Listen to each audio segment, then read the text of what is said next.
Assalamualaikum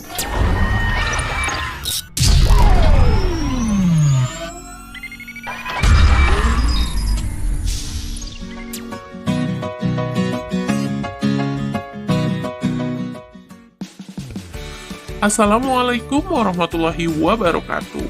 Selamat pagi adik-adik pembelajar. Semoga kita selalu dalam keadaan sehat dan selalu semangat belajar. Selamat berjumpa kembali dengan saya dalam pembahasan materi pembelajaran PPKN kelas 7. Sebelum pembelajaran ini dimulai, alangkah baiknya kita bersama-sama berdoa menurut agama dan kepercayaan kita masing-masing ya. Berdoa dipersilahkan. A'udzubillahi minasyaitonirrajim. Bismillahirrahmanirrahim. Alhamdulillahirabbil alamin. Arrahmanirrahim. Maliki yaumiddin. Iyyaka na'budu wa iyyaka nasta'in. Ihdinas siratal mustaqim.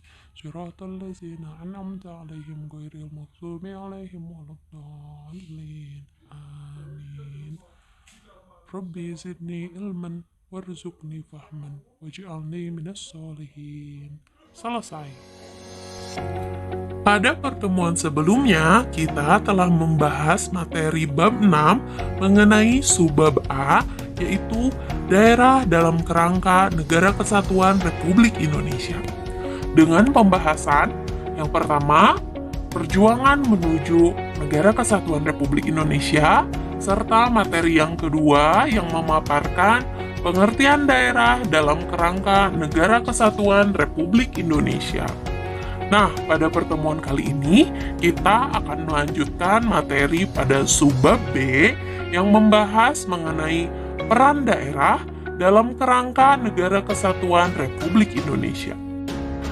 Dengan pembahasan pertama, yaitu mengenai peran setiap daerah pada masa perjuangan, kemudian dilanjutkan pada bagian 2 mengenai peran daerah dalam kerangka Negara Kesatuan Republik Indonesia pada saat ini.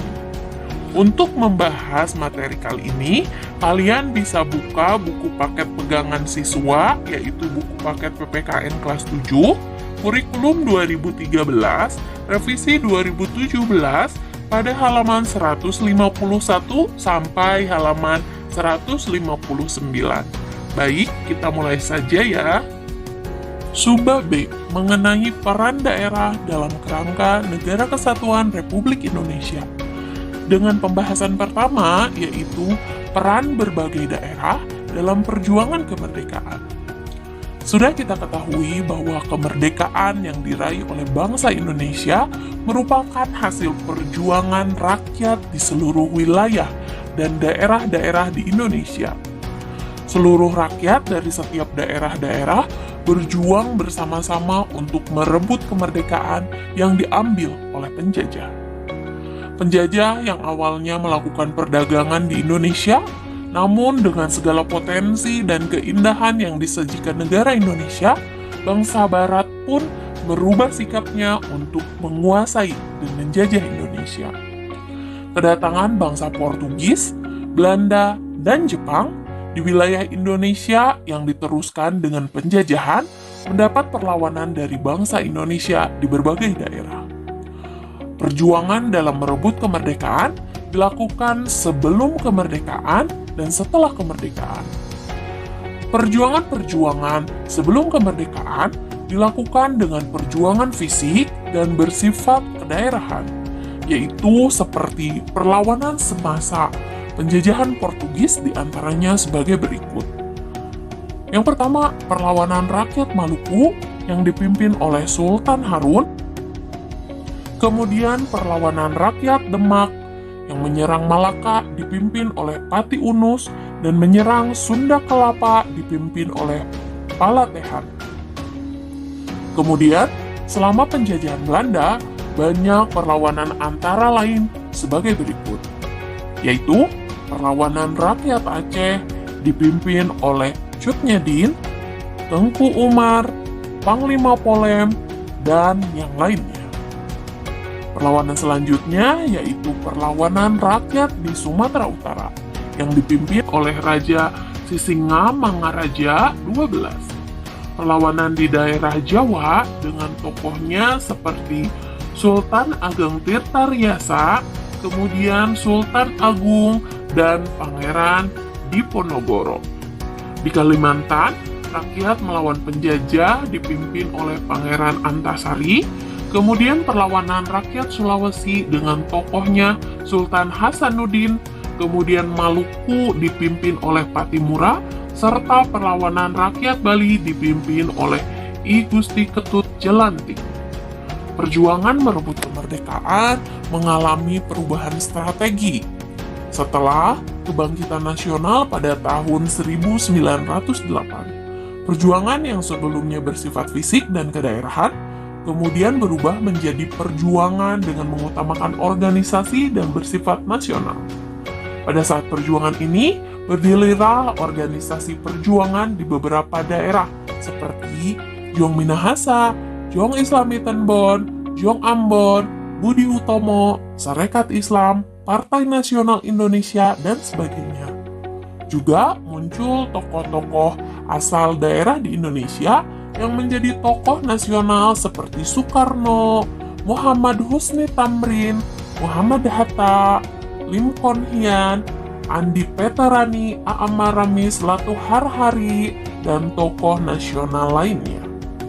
Selanjutnya, perjuangan ini terus berlanjut setelah kemerdekaan karena keinginan Belanda untuk menjajah kembali Indonesia. Dan bangsa Indonesia harus berjuang kembali untuk tetap mempertahankan kemerdekaan yang telah diraih. Berbagai peristiwa setelah kemerdekaan seperti peristiwa Ambarawa, peristiwa Bandung Lautan Api, Perang Gerilya Jenderal Sudirman, pertempuran 10 November 1945 di Surabaya, dan peristiwa perjuangan yang lainnya. Kita akan lanjutkan kepada materi bagian 2, yaitu peran daerah-daerah dalam kerangka Negara Kesatuan Republik Indonesia pada saat ini. Kekayaan alam dan potensi yang dimiliki setiap daerah di Indonesia sesungguhnya merupakan kekayaan dan potensi seluruh bangsa Indonesia. Dan untuk mewujudkan pembangunan nasional yang berkeadilan dan merata, maka diselenggarakan otonomi daerah. Berbicara mengenai otonomi daerah ini pasti dikaitkan pada aturan dasar negara Indonesia, yaitu Undang-Undang Dasar Negara Republik Indonesia tahun 1945 pada pasal 18, 18A, dan pada pasal 18B. Dapat disebutkan bahwa pada pasal 18 pada ayat 1 berbunyi, Negara Kesatuan Republik Indonesia dibagi atas daerah-daerah provinsi, dan daerah-daerah provinsi itu dibagi atas kabupaten dan kota, yang tiap-tiap provinsi, kabupaten, dan kota itu mempunyai pemerintahan daerah yang diatur dengan undang-undang. Kemudian dilanjutkan pada ayat yang kedua berbunyi, pemerintahan daerah provinsi, daerah kabupaten, dan daerah kota mengatur dan mengurus sendiri urusan pemerintahan menurut asas otonomi dan tugas pembantuan. Jadi, otonomi daerah di sini merupakan hak, wewenang, dan kewajiban daerah untuk mengatur dan mengurus sendiri urusan pemerintahan dan kepentingan rakyat setempat dengan menghormati peraturan-peraturan yang berlaku di Indonesia. Adapun pemberian otonomi yang seluas-luasnya kepada daerah memungkinkan setiap daerah untuk mengembangkan keberagaman daerah sesuai dengan potensi, budaya, dan kekayaan yang dimiliki daerah masing-masing yang berdampak bagi peningkatan kesejahteraan masyarakat, yang ditandai dengan peningkatan indeks pembangunan manusia dan peningkatan kesehatan, peningkatan pendidikan, dan pendapatan masyarakat. Sehingga peran daerah dalam Negara Kesatuan Republik Indonesia dapat disimpulkan antara lain sebagai berikut. Peran daerah yang pertama adalah tetap mempertahankan bentuk dan keutuhan Negara Kesatuan Republik Indonesia. Kemudian yang kedua adalah meningkatkan kesejahteraan masyarakat dalam bidang kesehatan, pendidikan, dan pendapatan masyarakat. Kemudian selanjutnya memajukan bangsa melalui inovasi dan kreativitas aparatur sipil negara di daerah. Kemudian selanjutnya, melaksanakan pembangunan nasional untuk meningkatkan pemerataan pendapatan masyarakat, kesempatan kerja, lapangan pekerjaan, kualitas pelayanan publik, dan daya saing daerah. Dan yang terakhir yaitu mengembangkan kehidupan bermasyarakat, berbangsa, dan bernegara secara demokratis. Nah, demikianlah pembahasan materi mengenai peran daerah dalam kerangka Negara Kesatuan Republik Indonesia. Semoga pembahasan kali ini dapat kalian pahami dengan baik ya. Untuk tugas pertemuan kali ini, silakan kerjakan tabel 6.3 pada halaman 154.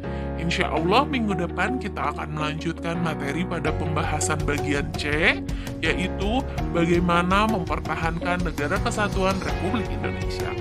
Saya ucapkan terima kasih telah menonton video belajar pada kali ini. Tetap semangat belajar dan selalu jaga kesehatan ya. Selamat berjumpa kembali di pembahasan materi selanjutnya. Wassalamualaikum warahmatullahi wabarakatuh.